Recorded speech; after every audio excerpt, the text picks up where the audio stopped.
എല്ലാ പ്രിയ സുഹൃത്തുക്കൾക്കും MRS ഇലക്ട്രോണിക്സിൻ്റെ പുതിയൊരു വീഡിയോയിലേക്ക് സ്വാഗതം. ഹയർ ഇൻവെർട്ടർ AC PCB ആണ് നമ്മളിന്ന് നോക്കാൻ പോകുന്നത്. ഇത് കോമൺ ആയിട്ട് വരുന്ന ഒരു ഇഷ്യൂ ആയിട്ടാണ് നമുക്ക് ഈ ഒരു PCB വന്നിരിക്കുന്നത്. ഹയറിൽ ഏറ്റവും കൂടുതൽ കോമൺ ആയിട്ട് കാണുന്ന E7 എററുമായിട്ടാണ് നമുക്ക് ഈ ഒരു PCB വന്നിരിക്കുന്നത്. ഹയറിൽ E7 എറർ എന്ന് പറയുന്നത് കമ്മ്യൂണിക്കേഷൻ എററാണ്. ഇൻഡോറും ഔട്ട്ഡോറും തമ്മിലുള്ള കമ്മ്യൂണിക്കേഷൻ നടക്കാതെ വരുമ്പോൾ ഉണ്ടാകുന്ന എററാണ് E7. അപ്പോൾ ഈ ബോർഡിൽ എന്തുകൊണ്ടാണ് E7 വരുന്നതെന്ന് നമുക്ക് നോക്കാം. അതിനു മുന്നേ നിങ്ങൾ ആദ്യമായിട്ടാണ് എൻ്റെ ഈ ചാനൽ കാണുന്നതെന്നുണ്ടെങ്കിൽ മറക്കാതെ എൻ്റെ ചാനൽ സബ്സ്ക്രൈബ് ചെയ്യുക, കൂടെ ബെല്ലൈക്കണും കൂടെ അമർത്തുക. എങ്കിൽ മാത്രമേ ഞാനിടുന്ന ഇതുപോലുള്ള പുതിയ പുതിയ വീഡിയോസിൻ്റെ അപ്ഡേറ്റ് നിങ്ങൾക്ക് ലഭിക്കുകയുള്ളൂ. ഓക്കെ, എല്ലാവരും ചോദിക്കുന്ന ഒരു കാര്യം, എൻ്റെ ഷോപ്പ് എവിടെയാണ്, ഞാൻ എവിടെ നിന്നാണ് ഈ ഒരു വർക്ക് ചെയ്യുന്നത്, കാര്യങ്ങളെക്കുറിച്ചൊക്കെ.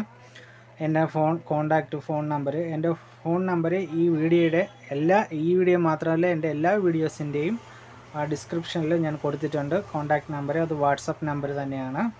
എൻ്റെ സ്ഥലം ട്രിവാൻഡ്രത്ത് കഴക്കൂട്ടം എന്ന് പറയും. ഓക്കെ, അപ്പോൾ നിങ്ങൾക്ക് കൂടുതൽ ഡീറ്റെയിൽ അറിയണമെന്നുണ്ടെങ്കിൽ എൻ്റെ ഈ വീഡിയോയുടെ ഡിസ്ക്രിപ്ഷനിലുള്ള ആ വാട്സപ്പ് നമ്പറിൽ കോണ്ടാക്റ്റ് ചെയ്താൽ മതിയാവും. ഞാൻ എൻ്റെ ഫ്രീ ടൈമിൽ ഞാൻ നിങ്ങളുമായിട്ട് ഇൻറ്ററാക്റ്റ് ചെയ്യുന്നതായിരിക്കും. ഇപ്പോൾ ഞാൻ ഇൻഡോർ ഔട്ട്ഡോർ എല്ലാ കണക്ഷനും കാര്യങ്ങളൊക്കെ കൊടുത്തു വെച്ചിട്ടുണ്ട്. നമുക്കിതൊന്ന് പവർ ഓൺ ചെയ്ത് നോക്കാം. ഞാൻ പവർ ഓൺ ചെയ്യണം. അപ്പോൾ പവർ ഓൺ ആയിട്ടുണ്ട്. ഇത് ഇൻഡോറിനകത്ത് ഫാൻ മോട്ടറൊക്കെ എല്ലാം കണക്ഷൻ കൊടുത്തിട്ടുണ്ട്. ഇതിനകത്ത് വരുന്നത് PG ഫാൻ മോട്ടറാണ്. ഇപ്പോൾ ഒരു റിലേ അടിച്ചതിൻ്റെ ഒരു ശബ്ദം നമ്മൾ കേട്ടിട്ടുണ്ട്. ഇൻഡോറിലുള്ള ഫാൻ മോട്ടർ വർക്ക് ചെയ്യുന്നുണ്ട്. ഓക്കെ, നമുക്ക് ആ ഒരു എറർ കോഡ് വരുന്നത് വരെ ഒന്ന് വെയിറ്റ് ചെയ്യാം.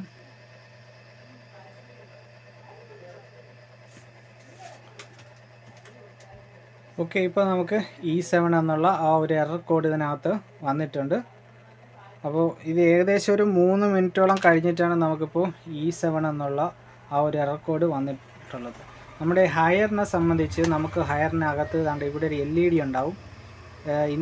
കമ്മ്യൂണിക്കേഷൻ നടക്കുന്ന സമയത്ത് ആ LED പ്രോപ്പറായിട്ട് ഇങ്ങനെ ബ്ലിങ്ക് ചെയ്യും. ഇപ്പോൾ നമുക്ക് E7 മാറിയിട്ട് 24 പോയിട്ടുണ്ട്. പക്ഷേ ഈ LED കറക്റ്റായിട്ട് വർക്ക് ചെയ്യുന്നില്ല. അതായത് ഇവിടെ വരുന്ന ഈ ഒരു LED. ഓക്കെ, അപ്പോൾ എവിടെയാണ് ഈ ഫോൾട്ട് വന്നിരിക്കുന്നതെന്ന് നമുക്ക് ചെക്ക് ചെയ്ത് നോക്കണം. അപ്പോൾ ആദ്യം ഇതൊന്ന് പവർ ഓഫ് ചെയ്യാം. അതിനുശേഷം നമുക്ക് ഈ ഔട്ട്ഡോർ ബോർഡിൻ്റെ പിറകിൽ ഇതിൻ്റെ ലൈറ്റ് ഇൻഡിക്കേഷൻ ഉണ്ട്, അതൊക്കെ കറക്റ്റായിട്ട് കത്തുന്നുണ്ടോ എന്ന് നോക്കാം. അപ്പോൾ നമുക്കിവിടെ ഒരു ലൈറ്റ് കത്തിയിട്ടുണ്ട്. ഔട്ട്ഡോർ ബോർഡിൽ 2 LED ഉണ്ടാവും. ഒന്ന് ഇവിടെ ഒരു LED ഇവിടെ ഉണ്ടാവും, ഒരു LED ഇവിടെ ഉണ്ടാവും. ഓക്കെ, ഇപ്പോൾ ഈ ഒരു LED മാത്രമേ നമുക്കിവിടെ കത്തിയിട്ടുള്ളൂ. ഓക്കെ, നമുക്ക് ആദ്യം ഇതിനകത്ത് നിൽക്കുന്ന പവർ ഒന്ന് ഡിസ്ചാർജ് ചെയ്യാം.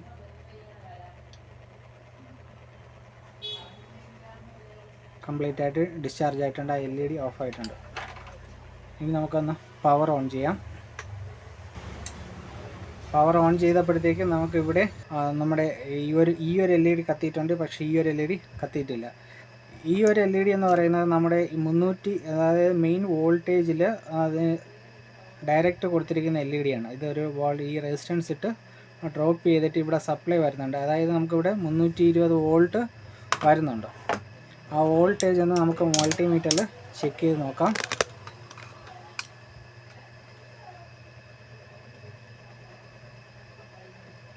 ഇവിടെ 314 വോൾട്ട് വരുന്നുണ്ട്. പക്ഷേ നമ്മുടെ ഈ ഒരു LED വർക്ക് ചെയ്യുന്നില്ല. അപ്പോൾ നമുക്ക് ഈ ഒരു LED വർക്ക് ചെയ്യാത്തതിൻ്റെ ആദ്യ സ്റ്റെപ്പ് എന്ന് പറയുന്നത്, നമുക്ക് ഇതിൻ്റെ പവർ സപ്ലൈ ആണ് ആദ്യം ചെക്ക് ചെയ്യാനുള്ളത്. ആദ്യം പവർ സപ്ലൈയിലുള്ള എല്ലാ വോൾട്ടേജും കൃത്യമായിട്ട് ഉണ്ടോ എന്ന് നോക്കണം. അപ്പോൾ നമുക്കിവിടെ 15 വോൾട്ട്, 12 വോൾട്ട്, പിന്നെ 5 വോൾട്ട്. അപ്പോൾ ഇത്രയും 3 വോൾട്ടേജാണ് നമുക്ക് ഇവിടെ നിന്ന് ഈ ഒരു പവർ സപ്ലൈയിൽ നിന്ന് ഔട്ട് ചെയ്യുന്നത്. ഈ 3 വോൾട്ടേജ് പ്രോപ്പറായിട്ട് വരുന്നുണ്ടോ എന്ന് നോക്കണം. അപ്പോൾ അതിന് മുന്നേ നമുക്കൊരു കാര്യം ചെയ്യണം. ടെസ്റ്റിംഗ് പോയിൻ്റ് വാക്സ് കോട്ടഡ് ആണ്. പക്ഷേ ആ വാക്സ് കോട്ട് റിമൂവ് ചെയ്ത് കഴിഞ്ഞാലേ കറക്റ്റായിട്ട് നമുക്ക് ആ റീഡിങ് എടുക്കാൻ പറ്റുള്ളൂ. ഓക്കെ, അപ്പോൾ ഇതിൻ്റെ വാക്സ് കോട്ടിങ് റിമൂവ് ചെയ്തിട്ടുണ്ട്. ഇനി നമുക്കൊന്ന് പവർ ഓൺ ചെയ്യാം. ഓക്കെ, പവർ ഓൺ ആയിട്ടുണ്ട്. ഇനി ഓരോ 1 by 1 വോൾട്ടേജായിട്ട് നമുക്ക് ചെക്ക് ചെയ്ത് നോക്കാം. ആദ്യം 15 വോൾട്ട്, 15 വോൾട്ട് ഉണ്ടോ എന്ന് നോക്കാം. 15 വോൾട്ടിൻ്റെ അവിടെ വോൾട്ടേജ് വരുന്നുണ്ട്, പക്ഷേ പ്രോപ്പറായിട്ട് വരുന്നില്ല. ഇവിടെ വോൾട്ടേജ് ചെറിയ വോൾട്ടേജിൽ ഫ്ലിക്കർ ചെയ്ത് നിൽക്കുകയാണ്. അപ്പോൾ ഇവിടെയും വോൾട്ടേജ് ഇതൊക്കെയുണ്ട്. ഇനി നമുക്ക് 12 വോൾട്ട് ഇല്ല, 5 വോൾട്ടും ഇല്ല. അപ്പോൾ ഈ പവർ സപ്ലൈയാണ് നമുക്ക് പ്രശ്നമായിട്ട് വരുന്നത്. അത് പ്രൈമറി ആണോ സെക്കൻഡറി ആണോ എന്ന് ചെക്ക് ചെയ്ത് നോക്കണം. അപ്പോൾ ഇത് പിന്നെ പവർ ഓഫ് ചെയ്യാണ്, എന്നിട്ട് വോൾട്ടേജ് ഡ്രോപ്പ് ചെയ്യുക. അപ്പോഴും നമ്മൾ വോൾട്ടേജ് ഡ്രോപ്പ് ചെയ്യണം. ഇത് നല്ല രീതിയിലുള്ള പവർ ഉണ്ടാകും ഈ ഒരു ബോർഡിന്. ഇപ്പോൾ ഫുള്ള് ഡ്രോപ്പായിട്ടുണ്ട്. അപ്പോൾ പ്രൈമറി സൈഡിൽ എന്തെങ്കിലും ഷോർട്ടിങ് ഉണ്ടായിരുന്നെങ്കിൽ നമുക്ക് ഇവിടെ ഈ ഒരു 15 വോൾട്ടേജിൽ ഈ വോൾട്ട് വരത്തില്ല എന്നാണ് വിശ്വാസം. അങ്ങനെയാണെങ്കിൽ നമുക്ക് ഇവിടെ സെക്കൻഡറി സൈഡിലുള്ള വോൾട്ടേജിൽ എന്തെങ്കിലും ഷോർട്ടിങ് ഉണ്ടോ എന്ന് ആദ്യം ചെക്ക് ചെയ്യാം. ഇവിടെ 15 വോൾട്ടിൽ അതിന് നമുക്ക് മൾട്ടിമീറ്റർ ബസർ മോഡിലിടണം. ഞാനിപ്പോൾ ബസർ മോഡിലിട്ടിട്ടുണ്ട്. ഇവിടെ നമുക്ക് 15 വോൾട്ട് ഷോർട്ടിങ് ഇല്ല, 12 വോൾട്ട് ഷോർട്ടിങ് ആയിട്ടാണ് കാണിക്കുന്നത്. പോളാരിറ്റി തിരിഞ്ഞിട്ടും 12 വോൾട്ട് ഷോർട്ടിങ് കാണിക്കുന്നുണ്ട്. അതേ കണക്ക് തന്നെ 5 വോൾട്ടിനകത്ത് ഏകദേശം 316 ഓംസ് ഷോർട്ടിങ് കാണിക്കുന്നുണ്ട്. അപ്പോൾ നമ്മുടെ ഈ ഒരു റെഗുലേറ്റിംഗ് IC, അതായത് 7805-ൻ്റെ റെഗുലേറ്റിംഗ് IC ഷോർട്ട് ആവാം. അല്ലെന്നുണ്ടെങ്കിൽ നമുക്ക് ഇവിടെ ഒരു അൾട്രാ ഫാസ്റ്റ് സ്വിച്ചിങ് ഡയോഡുണ്ട്, ഈ ഡയോഡ് ഷോർട്ടിങ് ആവാം. ആദ്യം നമുക്ക് ഇതിനകത്തുനിന്ന് ഈ ഒരു ഡയോഡ് ഓപ്പൺ ചെയ്ത് നോക്കാം. ഷോർട്ടിങ്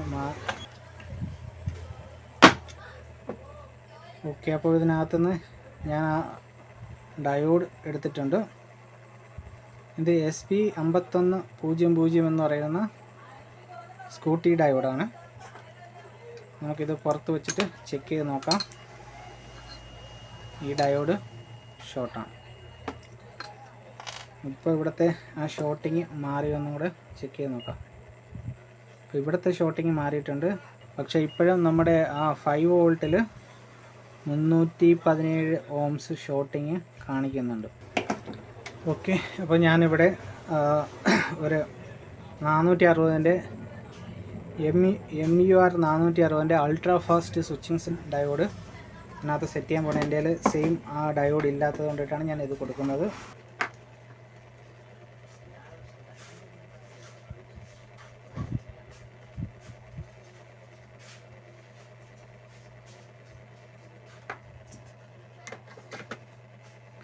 അപ്പോൾ നമ്മൾ ആ ഡയോഡ് മാറിയിട്ടുണ്ട്. ഇനി നമുക്കിതൊന്ന് പവർ ഓൺ ചെയ്ത് നോക്കാം.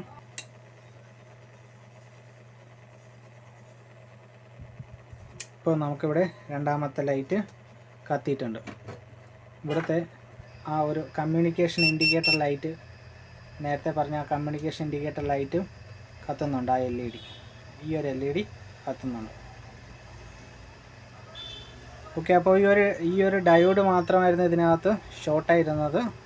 ഇനി നമുക്കിതൊന്ന് ഓഫ് ചെയ്തിട്ട് കംപ്രസറിൻ്റെ കണക്ഷനും കൊടുത്ത് കംപ്രസറും കൂടെ ഒന്ന് ചെക്ക് ചെയ്ത് നോക്കാം, കംപ്രസർ വർക്ക് ചെയ്യുന്നുണ്ടോ ഇല്ലയെന്ന്. ഇപ്പോൾ കംപ്രസറിൻ്റെ കണക്ഷൻ ഇതിൽ കൊടുക്കുകയാണ്. ഇനി ഇത് പവർ ഓൺ ചെയ്ത് നമുക്ക് കംപ്രസർ വർക്ക് ചെയ്യുന്നുണ്ടോ എന്ന് നോക്കാം.